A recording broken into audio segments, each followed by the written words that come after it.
ओम नमो भगवते वासुदेवाय नमः। सत्यनारायण व्रत हिंदू धर्म में एक अत्यंत शुभ और मंगलकारी व्रत माना जाता है।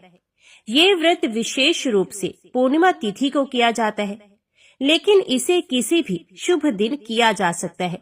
इस व्रत में भगवान सत्यनारायण की पूजा और कथा का पाठ किया जाता है। ऐसा माना जाता है कि इस व्रत को करने से जीवन में सुख, समृद्धि, शांति और मनोकामनाओं की पूर्ति होती है। यह व्रत भगवान विष्णु को समर्पित होता है, जिससे उनके आशीर्वाद से सभी इच्छाएं पूर्ण होती हैं।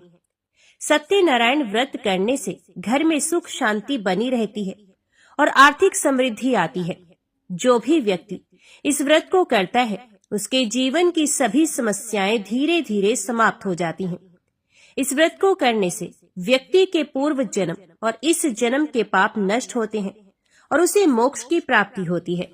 जिन व्यक्तियों को विवाह या संतान प्राप्ति में समस्या हो रही हो, उनके लिए यह व्रत अत्यंत फलदायी माना जाता है।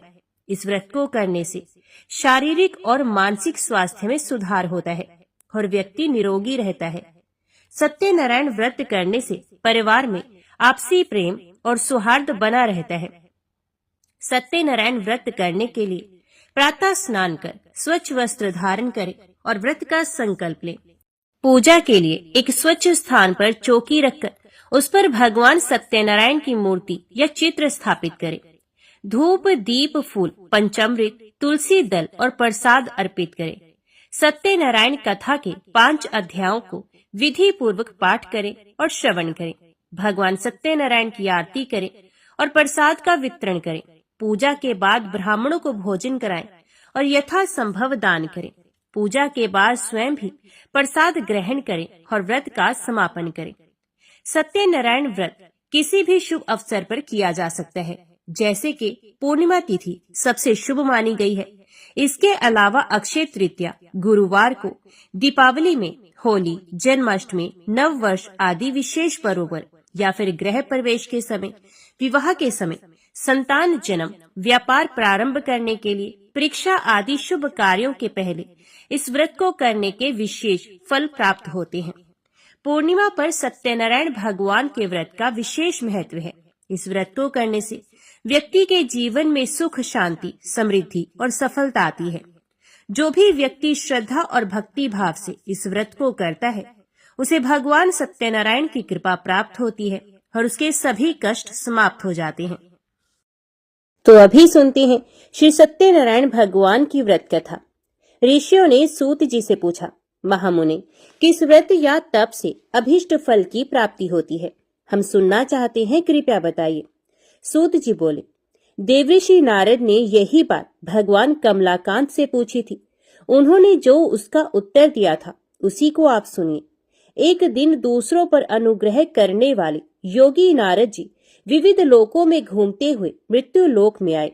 उन्होंने देखा, यहाँ के सभी मनुष्य भांति भांति के दुखों से पीड़ित हैं और अपने अपने कर्म के फल स्वरूप विविध योनियों में जन्म लेकर कलेश पा रहे हैं। वे सोचने लगे, किस उपाय से इनका दुख निश्चित रूप से दूर हो सकता है। मन ही मन इस प्रकार सोचकर वे विष्णु लोक में गए और वहां जाकर उन्होंने शंख, चक्र, गदा, पद्मधारी, वनमाला से विभूषित शुक्ल वर्ण चतुर्भुज देव देवेश्वर भगवान नारायण को देखकर कुछ कहना चाहा। नारद जी बोले, आप मन और वाणी से अतीत अनंत शक्ति हैं, आदि, मध्य और अंत से रहित हैं, निर्गुण है, गुणात्मा है, सबके आदि भूत है और भक्तों के दुख का नाश करने वाले हैं। आपको नमस्कार है। भगवान विष्णु ने नारद का स्तवन सुनकर उत्तर दिया। श्री भगवान बोले, महाभाग, तुम किस लिए यहाँ आए हो और तुम्हारे मन में क्या अभिलाषा है? बताओ, मैं तुम्हारी सब बातों का उत्तर दूंगा। नारद जी बोले, मृत्यु लोक में मनुष्य पाप कर्म वश विविध योनियों में जन्म लेकर नाना प्रकार से कलेश पा रहे हैं और अपने अपने पापों का फल भोग रहे हैं।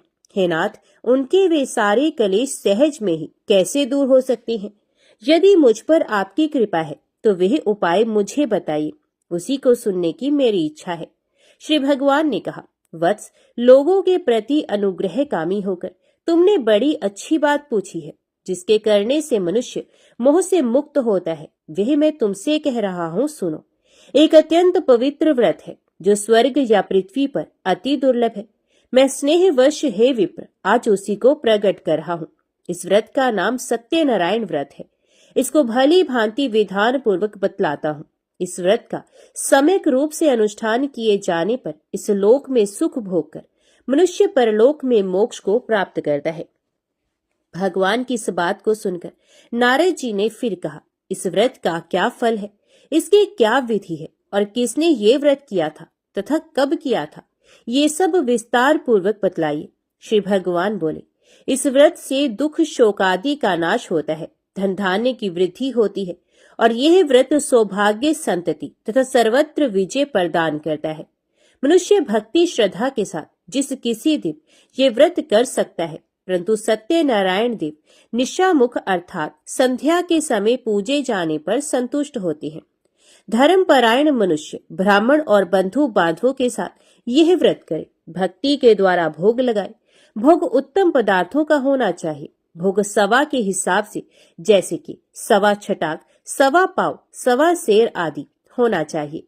केला, घी, दूध, गेहूं, गेहूं काटा, गेहूं काटा ना मिलने पर चावल काटा और चीनी अथवा गुड़ का भोग लगाना चाहिए। ये सभी चीजें परिमाण में सवा के हिसाब से होनी चाहिए और सबको एकत्रित कर निवेदन करना चाहिए। तदंतर घर के लोगों के साथ कथा सुनकर ब्राह्मण को दक्षिणा देनी चाहिए। इसके बाद ब्राह्मणों को प्रसाद खिलाकर अपने बंधु बांधवों के साथ भक्ति पूर्वक स्वयं प्रसाद ग्रहण करना चाहिए और भगवान के सामने प्रेम प्रवश होकर नाचना और गाना चाहिए। इसके बाद स्तुति करके सत्यनारायण भगवान का स्मरण करते हुए घर जाना चाहिए। इस प्रकार करने पर मनुष्य को निश्चय ही मनोवांछित फल प्राप्त होगा। विशेषकर इस कलयुग में तो सत्यनारायण व्रत के अतिरिक्त पृथ्वी पर अभिष्ट सिद्धि का और कोई उपाय ही नहीं है। पूर्व काल में एक ब्राह्मण इस व्रत को करके कृत्य हो गए थे। अब उनकी कथा कहता हूँ। काशीपुर ग्राम में एक निर्धन ब्राह्मण रहते थे। वे भूख प्यास से व्याकुल होकर सदा पृथ्वी पर भटका करते थे। ब्राह्मण को दुखी देखकर ब्राह्मण प्रिय भगवान वृद्ध ब्राह्मण का रूप बनाकर उनके पास आए और उन्होंने आदर के साथ पूछा, ब्राह्मण देवता, आप किस लिए अत्यंत दुखित होकर सारी पृथ्वी पर भटक रहे हैं? यदि आपकी अभिरुचि हो तो सारी बात मुझसे कहिए, मैं सुनना चाहता हूँ। ब्राह्मण ने कहा, मैं बड़ा गरीब हूँ और भीख मांगने के लिए ही इस प्रकार भटकता रहता हूँ। आप कोई उपाय जानते हो तो हे प्रभु कृपा पूर्वक मुझे बताइए। वृद्ध ब्राह्मण ने कहा, सत्यनारायण विष्णु भगवान मनचाहा फल देते हैं। द्विजश्रेष्ठ, आप सत्यनारायण का उत्तम व्रत करें। मनुष्य इस व्रत को करके सब दुखों से मुक्त हो जाता है। श्री भगवान बोले, वृद्ध बने हुए सत्यनारायण ब्राह्मण को आदर पूर्वक व्रत की पूरी विधि बताकर वहां से अंतर ध्यान हो गई। तदंतर वे ब्राह्मण मन ही मन भगवान का चिंतन करते हुए घर लौटे। उन्होंने समझा कि नारायण ने ही मुझको ये व्रत बतलाया है, अतएव मैं इस व्रत को करूंगा। ब्राह्मण इसी सोच विचार में रहे। उनको रात्रि में नींद भी नहीं आई। प्रातः काल उठते ही मैं सत्यनारायण व्रत करूंगा, ये संकल्प करके ब्राह्मण भिक्षा के लिए चले गए। उस दिन ब्राह्मण को भिक्षा में प्रचुर द्रव्य की प्राप्ति हुई। उसके द्वारा उन्होंने बंधु बांधवों के साथ सत्यनारायण का व्रत किया और उस व्रत के प्रभाव से वे श्रेष्ठ ब्राह्मण समस्त दुखों से छूटकर संपूर्ण संपत्ति से संपन्न हो गए। तब से वे प्रति मास सत्यनारायण व्रत करने लगे। श्री भगवान ने कहा, वे उत्तम ब्राह्मण वृद्ध रूपधारी नारायण के द्वारा व्रत को जानकर सारे पापों से मुक्त हो गए और उन्होंने दुर्लभ मोक्ष की प्राप्ति की। नारद, जिस समय इस व्रत का पृथ्वी में प्रचार होगा उसी समय मनुष्यों के समस्त दुख नष्ट हो जाएंगे। सूत जी बोले, ब्राह्मणों, नारायण ने महात्मा नारद को जैसा कहा था ठीक वैसा ही मैंने आप लोगों से कह दिया, अब और क्या कहूँ। ऋषियों ने पूछा, इसके बाद पृथ्वी पर इस व्रत का अनुष्ठान किस मनुष्य ने किया था? हे मुने, ये सब हम सुनना चाहते हैं। इस विषय में हमारे मन में बड़ी श्रद्धा उत्पन्न हो गई है। सूत जी बोले, मुनियों, उसके बाद पृथ्वी पर किसने ये व्रत किया था सो सुनो। एक दिन वे श्रेष्ठ ब्राह्मण अपने बंधु बांधवों के साथ अपने वैभव के अनुरूप व्रत कर रहे थे। इसी समय वहां एक लकड़हारा आया। लकड़हारे ने लकड़ी बाहर रख दी और वह ब्राह्मण के घर के अंदर चला गया। उस समय वह प्यास से पीड़ित था। उन ब्राह्मण को कार्य में लगे देखकर प्रणाम करके उसने पूछा, महाराज आप ये क्या कर रहे हैं? तो ब्राह्मण ने कहा, ये सत्यनारायण का व्रत है। ये व्रत दुख दारिद्र्य का नाश करता है, सब प्रकार की इच्छित वस्तुओं को देता है और पुत्र पौत्र आदि की वृद्धि करता है।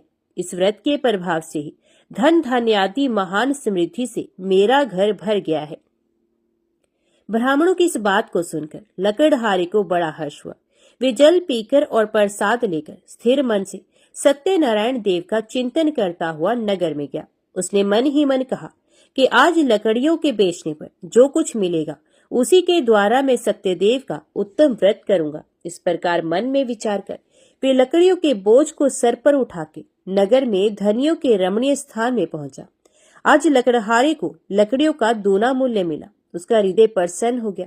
वे पके हुए केले, चीनी, घी, दूध और गेहूं का आटा सब वस्तुएं सवाए हिसाब से लेकर घर पहुंचा। तदंतर बंधु बांधवों को निमंत्रण देकर उसने विधि पूर्वक व्रत किया। उस व्रत के प्रभाव से वह लकड़हारा धन और पुत्र से संपन्न हो गया तथा इहलोक में सुख भोगकर अंत में सत्यपुर को प्राप्त हुआ। एक घटना और कहता हूँ, सुनो। पूर्व काल में उल्कामुख नामक एक जितेंद्रिय सत्यवादी प्रबल पराक्रमी राजा थे। वे बुद्धिमान राजा प्रतिदिन भगवान के मंदिर में जाते और धन देकर ब्राह्मणों को संतुष्ट करते थे। उनकी पत्नी का नाम था भद्रशिला। वे सरोज वदना, प्रमुग्धा और पति परायणा स्त्री थी। राजा रानी के साथ समुद्र के तीर पर जाकर सत्यनारायण का व्रत किया करते थे। एक दिन जब राजा व्रत कर रहे थे, एक साधु नामक वणिक वहां आया। वे व्यापार के लिए नाना प्रकार के रत्न आदि पदार्थों को नौका में भरकर लाया था। वणिक समुद्र के किनारे नाव को खड़ी करके तट के ऊपर आया और व्रत करते हुए राजा को देखकर उसने विनय पूर्वक पूछा। साधु ने कहा, राजन, भक्ति युक्त चित्त से आप ये क्या अनुष्ठान कर रहे हैं? इस समय मेरी इसे जानने की इच्छा है, अतएव आप समझाकर कहें। राजा बोले, साधु, मैं अपने बंधु बांधवों के साथ अतुलनीय तेज युक्त भगवान विष्णु की पूजा कर रहा हूँ। मेरा यह व्रत पुत्र आदि की प्राप्ति के लिए है। तदंतर साधु ने राजा को आदर पूर्वक प्रणाम करके कहा, राजन, इस व्रत की सांगोपांग विधि आप मुझे बताएं, क्योंकि मैं भी ये व्रत करूंगा। मेरे भी संतान नहीं। इस व्रत से मुझे निश्चय ही संतान की प्राप्ति होगी। इतना कहकर वणिक ने उन राजा से व्रत की विधि अच्छी तरह पूछकर वहां से प्रस्थान किया और अपने वाणिज्य का काम पूरा करके वे आनंद के साथ घर लौटा। कुछ ही दिनों के बाद उसकी पतिव्रता पत्नी गर्भवती हुई और समय पर उसने एक अति सुंदर कन्या को जन्म दिया। कन्या शुक्ल पक्ष के चंद्रमा की भांति दिनों दिन बढ़ने लगी। वणिक ने उसका जात कर्म आदि संस्कार करवाकर उसका नाम रखा कलावती।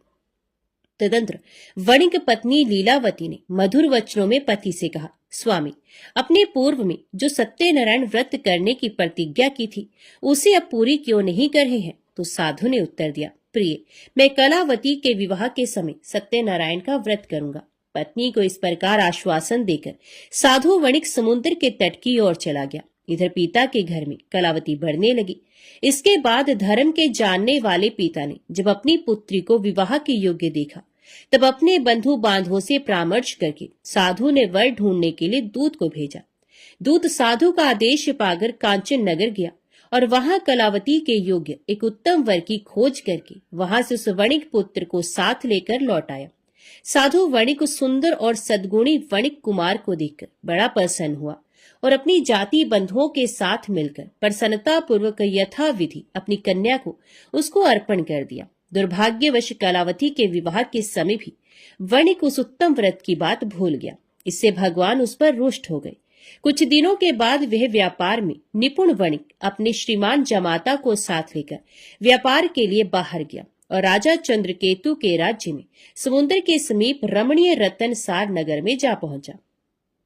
वहां एक पुरी बनाकर वे अपना व्यापार करने लगा। उसी समय प्रभु सत्यनारायण ने साधु को मिथ्यावादी जानकर उसे शाप देते हुए कहा, आज से कुछ ही दिनों में यही तुम दुख को प्राप्त होगे। इधर उसी दिन एक चोर ने राजमहल में धन चुराया।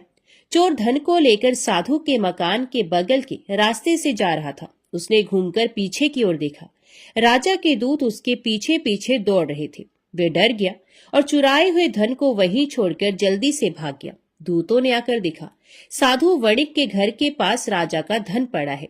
तब उन्होंने जमाता के साथ साधु को पकड़ लिया और उन्हें बांधकर प्रसन्न मन से तुरंत राजा के समीप ले जाकर कहा, प्रभु, दोनों चोर पकड़कर आ गए हैं, इनको देखिए और आज्ञा दीजिए कि क्या किया जाए।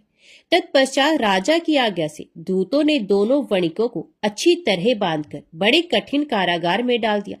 उसी समय उनके संबंध में कोई भी विचार नहीं किया गया। उन दोनों ने बहुत कुछ कहा, परंतु सत्यनारायण देव की माया से किसी ने उनकी एक भी नहीं सुनी।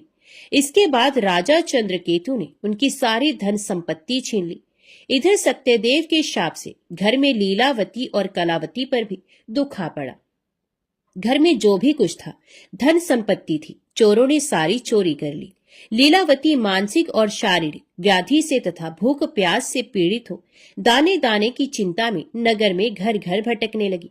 इस प्रकार कलावती भी प्रतिदिन अन्न के लिए भटकने लगी। एक दिन भूख से व्याकुल कलावती घर से निकलकर किसी ब्राह्मण के घर पहुंची। उसने देखा वहां सत्यनारायण का व्रत हो रहा है। वे वहां बैठ गई और कथा सुनकर उसने भगवान से मनोरथ पूर्ति के लिए प्रार्थना की।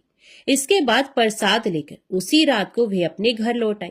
लीलावती ने कन्या को बहुत डांट कर कहा, बेटी, तो इतनी रात तक कहाँ थी? तेरे मन में क्या है? तो कलावती ने उत्तर दिया, माता, ब्राह्मण के घर सत्यनारायण भगवान का व्रत है, मैं उसी को देख रही थी। सत्यनारायण का व्रत मनोरथ पूर्ण करने वाला है। कन्या की ये बात सुनकर लीलावती व्रत करने को तैयार हुई और उस साधु पत्नी ने अपने सुहृद बंधुओं के साथ सत्यनारायण व्रत किया। मेरे स्वामी और जमाता शीघ्र घर लौट आए।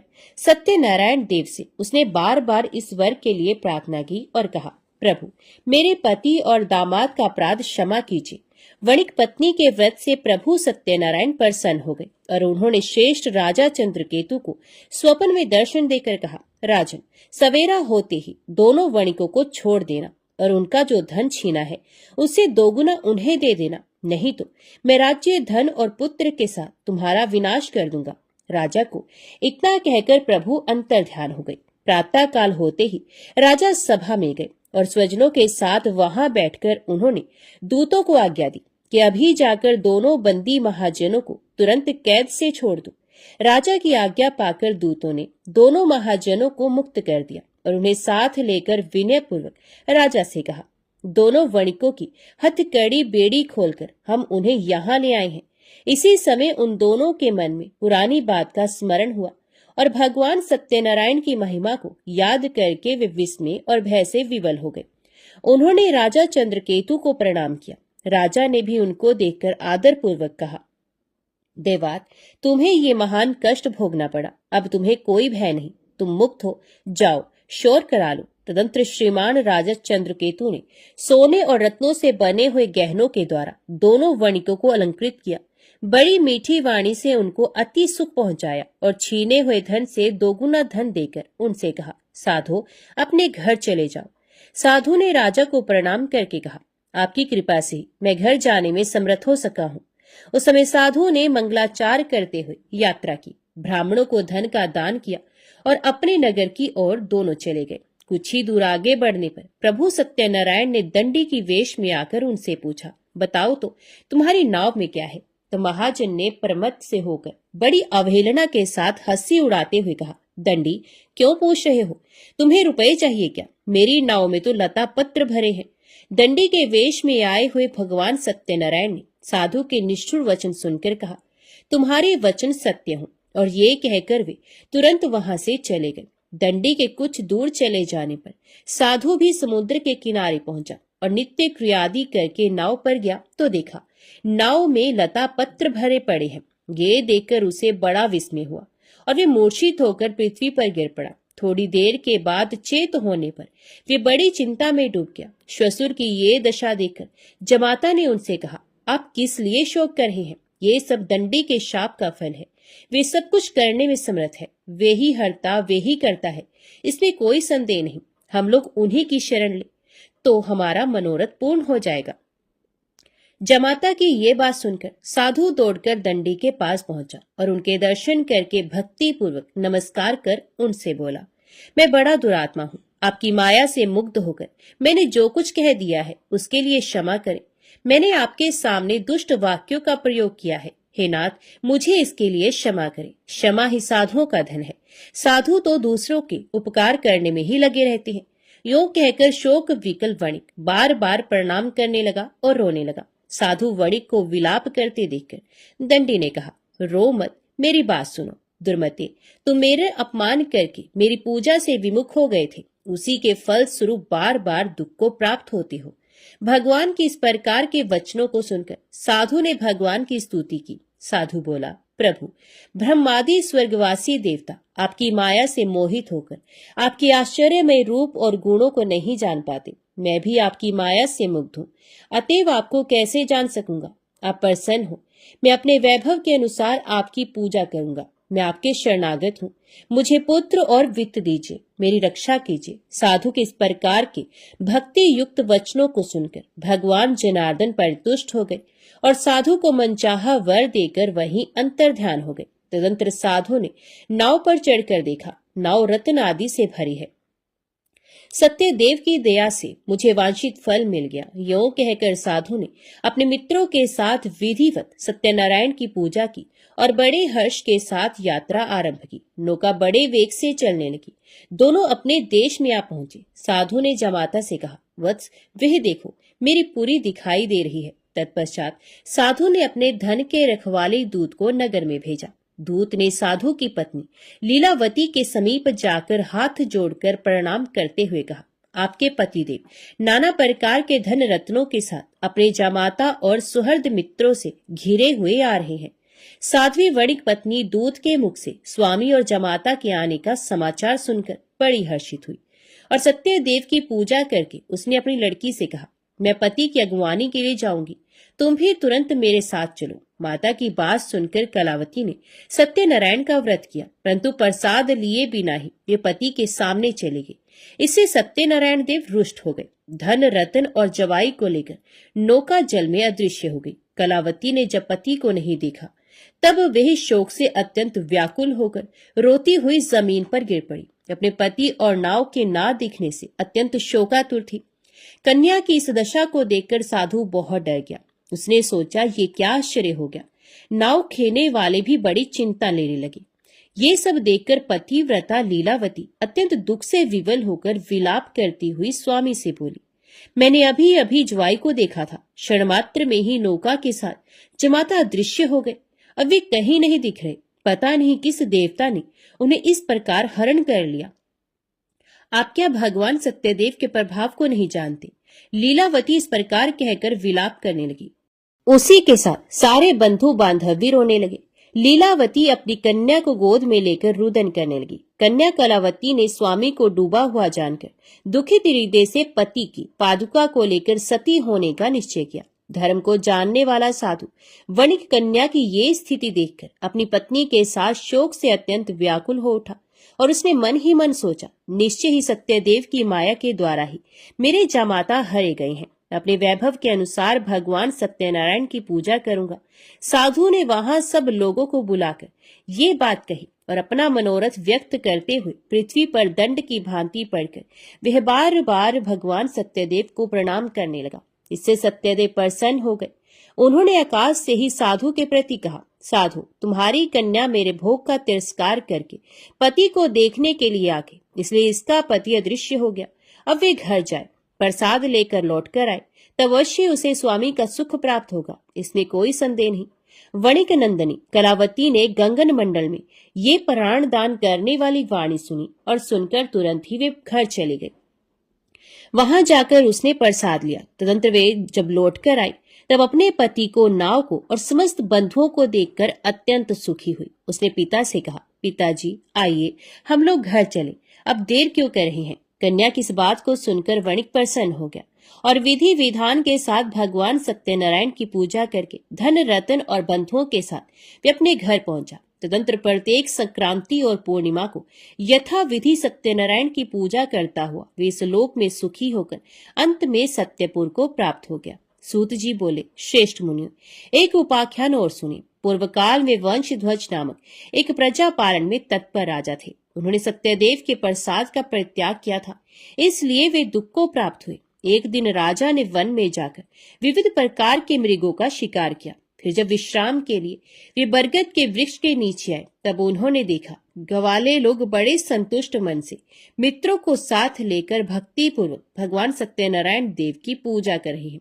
राजा ने सत्यनारायण की पूजा होती देखी, पर घमंड के कारण ना तो वे वहां गए, न प्रणाम ही किया। ग्वाले राजा के पास प्रसाद रखाए और पूजा की जगह आकर प्रसाद लेकर अपने घरों को चले गए। राजा ने प्रसाद नहीं लिया, इसलिए वे बड़े दुख में पड़े। उनके 100 पुत्र मर गए, धन धान्य आदि समस्त संपत्ति नष्ट हो गई। तब उन्होंने सोचा, सत्यदेव ने ही मेरा सब कुछ नष्ट कर दिया है, इसलिए जिस स्थान पर ग्वाले पूजा कर रहे हैं मैं वहां जाऊंगा। राजा ने मन ही मन ऐसा निश्चय किया और ग्वालों के पास जाकर उनके साथ भक्ति श्रद्धा पूर्वक यथाविधि सत्यदेव की पूजा की। तब सत्यदेव की कृपा से वे धन पुत्रादि से संपन्न हो गए और इस लोक में सुख भोग कर अंत में विष्णुपुर में जा पहुंचे। जो मनुष्य इस परम दुर्लभ सत्यनारायण व्रत का आचरण करता है, भुक्ति मुक्ति दायिनी इस पवित्र कथा का श्रवण करता है, वे भगवान सत्यदेव के प्रसाद से धन धान्य आदि समृद्धि को प्राप्त होता है। इससे दरिद्र धन पाता है, बंधी बंधन से छूटता है, भयभीत भय से छुटकारा पाता है और मनुष्य इस लोक में मनवांछित फल को पाकर अंत में सत्यपुर में गमन करता है। यही सत्य है, इसमें संदेह नहीं है। ब्राह्मणों, आप लोगों को मैंने श्री सत्यनारायण व्रत कथा सुनाई। ये व्रत को आचरण करके मनुष्य सारे दुखों से छूट जाता है। कलिकाल में सत्य पूजा महान फल देने वाली है। इन देव को कोई सत्यनारायण कहते हैं और कोई सत्यदेव कहते हैं। ये नाना रूप धारण करके सबके मनोरथ को प्रदान करते हैं। ये सनातन सत्यदेव कलयुग में सत्य व्रत के रूप में अवतीर्ण होंगे। श्रेष्ठ मुनियों, जो मनुष्य नित्य इसका पाठ या श्रवण करता है, सत्यदेव के प्रसाद से उसके सारे पाप नष्ट हो जाते हैं। सब प्रेम से बोलो, श्री सत्यनारायण भगवान की जय। आइए अब सुनते हैं श्री सत्यनारायण भगवान की आरती। जय लक्ष्मी रमणा स्वामी, जय लक्ष्मी रमणा, सत्यनारायण स्वामी जन पातक हरणा। ओम जय लक्ष्मी रमणा। रतन जड़ित सिंहासन अद्भुत शविराजे, नारद करत निराजन घंटावन बाजे। ओम जय लक्ष्मी रमणा। प्रगट भय कलिकारण द्विज को दर्श दियो, बूढ़ो ब्राह्मण बन कर कंचन महल कियो। ओम जय लक्ष्मी रमणा। दुर्बल भील कठारो जिन पर कृपा करी, चंद्रचूड़ एक राजा तिनकी विपत्ति हरी। ओम जय लक्ष्मी रमणा। वैश्य मनोरथ पायो श्रद्धा तज दीनी, सो फल भोग्य प्रभु जी फिर स्तुति कीन्ही। ओम जय लक्ष्मी रमणा। भाव भक्ति के कारण छिन छिन रूप धरियो, श्रद्धा धारण कीन्ही तिनको काज सरो। ओम जय लक्ष्मी रमणा। ग्वाल बाल संग राजा वन में भक्ति करी, मन वांछित फल दीनो दीन दयालु हरि। ओम जय लक्ष्मी रमणा।